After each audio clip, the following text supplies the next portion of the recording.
guys, it's Godbars here, the self-proclaimed hip-hop historian, and this is the 96th episode of my series where I grab a vinyl from my collection, talk about why I love it, what influence it had, and what its place is in the grand scheme of hip-hop. So at this point, Ghostface has been featured on this page in a number of ways, and while I won't get to his magnum opus until the next 2000s group, that's no reason to not talk about his iconic solo debut in the meantime. I've always felt like this album is kind of Ghostface's only built for Cuban links, because while obviously Ghost was essential to that experience as well, it was mainly billed as a Raekwon album. It's sort of the same case here, just vice versa, with Ray and Capadonna kind of filling that spot that Ghost had on Cuban links. Also, with the LPs only being a year apart, both snugly fit into the godly production run RZA had in the 90s, which was bookended by Enter the 36 Chambers in 93 and Wu-Tang Forever in 97.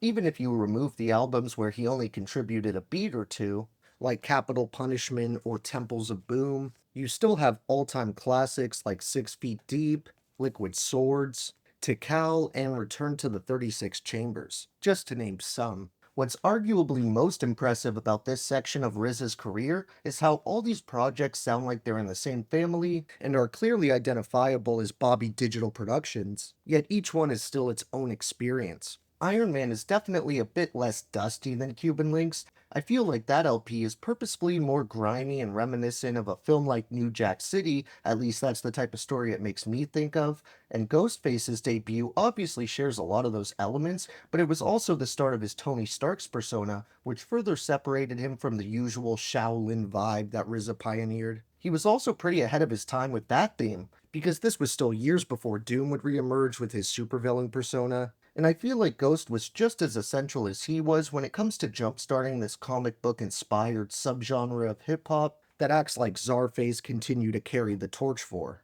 I don't think I've exactly been discreet about Ghostface being one of my three favorite rappers, and one of the qualities that really sold me on him was the trademark idiosyncratic flow and style of delivery he would start utilizing around 95 or 96. He continues to succeed with it and provide countless masterful verses to this day, but the mid 90s to mid 2000s is definitely where his pen was at its most lethal, in my opinion. His debut manages to cover a lot of ground both sonically and content-wise, while still operating under the same MO as contemporaries did. From cocaine cooking murder music, to romantic love songs, to bitter and hate-filled anti-love songs. Ghost does it all here. That last track I was referring to is Wildflower, one of my favorite post-breakup songs in the genre, along with tracks like Pennyroyal, Song Cry, TOJ or Time Out of Joint, and of course Teenage Love. I'm sure there's plenty of rappers who made scathing diss tracks towards their ex, but to me, Wildflower is up there with Fuck You Lucy,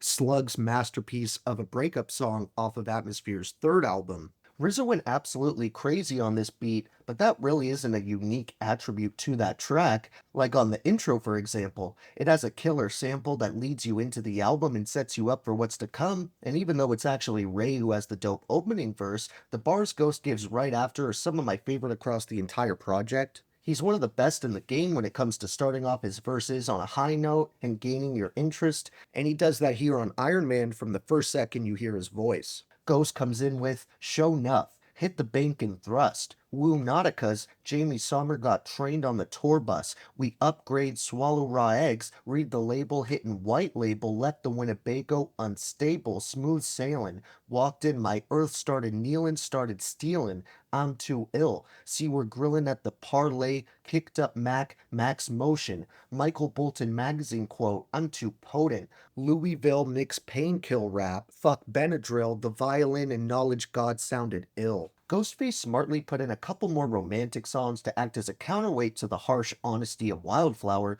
from the smash hit All That I Got Is You with Mary J. Blige, to the more smoky and nocturnal approach to a love song on Kame, which has a hilarious part where Ghost basically stops rapping in the middle of his verse to comment on how attractive this girl he's interested in is before going back to the verse. This album also features the legendary in-house posse cut Winter Wars, which despite having top-tier verses from everyone involved, was really a shining moment for Capadonna, who as I mentioned earlier, joins Raekwon as one of the assisting MCs to show up on the majority of the tracks, as well as being prominently featured in the album cover. While RZA does almost all the production here, there's one other producer who contributed at least one beat, that being True Master, who provided the instrumental for Fish. As you can expect with most solo albums from Wu members, there's a good amount of affiliates that have guest appearances, aside from ones like the Chef that I already mentioned. We have RZA, Inspector Deck, Master Killah, You God, Method Man, Street, the Delphonics, and Force MDs. This is pretty much as flawless as a debut gets in my opinion, so I'm leaving out tracks I already referenced by name, but for honorable mentions I'd have to choose 260, Assassination Day, Poisonous Darts, Motherless Child, Black Jesus, After the Smoke is Clear, and Marvel. My three overall favorites weren't easy, but I decided on Daytona 500, Box in Hand, and Iron Maiden. Thank you for watching my 96 video. Next time we're going back over to the South, so check in for that. And if you enjoyed, be sure to like, subscribe, and let me know what your favorite moments are off this chapter in Ghost's legendary career. Don't forget to have a great day, and I'll see you next time, okay? Alright.